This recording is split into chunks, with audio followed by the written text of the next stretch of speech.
আসসালামু আলাইকুম সুপ্রিয় দর্শক শ্রোতা মণ্ডলী, কেমন আছেন সবাই? আশা করি সবাই ভালো আছেন। দর্শক বন্ধুরা, আমি এই মুহূর্তে রসুনের পাইকারি হাটে অবস্থান করছি এবং আপনাদের এই মুহূর্তে জানিয়ে দেবো যে আজকের বাজার দরে রসুনের বাজার দর কেমন চলতেছে। তার আগে বলি, আমি যে হাটটিতে অবস্থান করছি এই হাটটি পাবনা জেলার সাথিয়া উপজেলার ধুলাউড়ে রসুনের পাইকারি হাট। দর্শক বন্ধুরা, আমরা সরাসরি কথা বলবো এলাকার বলতে ব্যবসায়িক ভাইদের সাথে, বলতে এই হাটে যে সমস্ত ব্যবসায়িক ভাইরা এসে মাল ক্রয় করে তাদের সাথে কথা বললে আমরা জানতে পারবো আজকের বাজার দরটি কেমন আছে।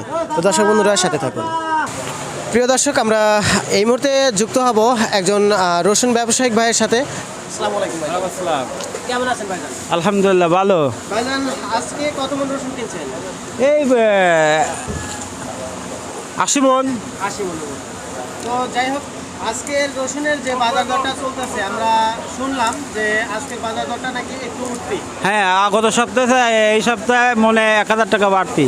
গত সপ্তাহে আপনারা কত দরে কিনছিলেন সর্বোচ্চ? গত সপ্তাহে ছিল 1600, 1800, 2000। আজকে বাজার 2800, 3000 2800, 3000 আজকের বাজার। আচ্ছা, যাই হোক, আপনি কি শুধু রসুন কিনতেছেন নাকি?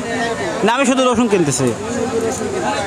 আচ্ছা, যাই হোক, এখন বিষয়টা হলো রসুনের দামটাই যে হুট করে বাড়ছে, এটা কি উপর থেকেই বাড়ছে নাকি আপনার কি মনে হয়? এটা মনে হচ্ছে যে স্টক পার্টি কিনতেছে বেশি, এর জন্য দামটা বাড়ছে। তারপরেও মুকামেও চাহিদা আছে, এর জন্য দামটা বাড়তেছে। যাই হোক ভাইজান, আপনি তো আমাদের পাবনা ডিস্ট্রিক্টের নাকি অন্য ডিস্ট্রিক্টের? পাবনা আতাইকুলা বাড়ি। আতাইকুলা বাড়ি আপনাদের। যাই হোক, আপনি কি শুধু এই হাটে মাল ক্রয় করেন নাকি অন্য হাটেও করেন? অন্য হাটেও ক্রয় করি, বিভিন্ন হাটে ক্রয় করি। যাই হোক, এখন বিষয়টা হলো আপনারা যে আতাইকুলার হাটে গত পরশু মাল ক্রয় করছিলেন, সেক্ষেত্রে আজকের বাজারটা মেলাটুকু বেশি। আতাইকুলার থেকে এখানে বাজার 300-400 টাকা বেশি। 300-400 টাকা বেশি। আতাইকুলা কিনছিলাম 2600, 2400, আজকের বাজার 2800, 3000।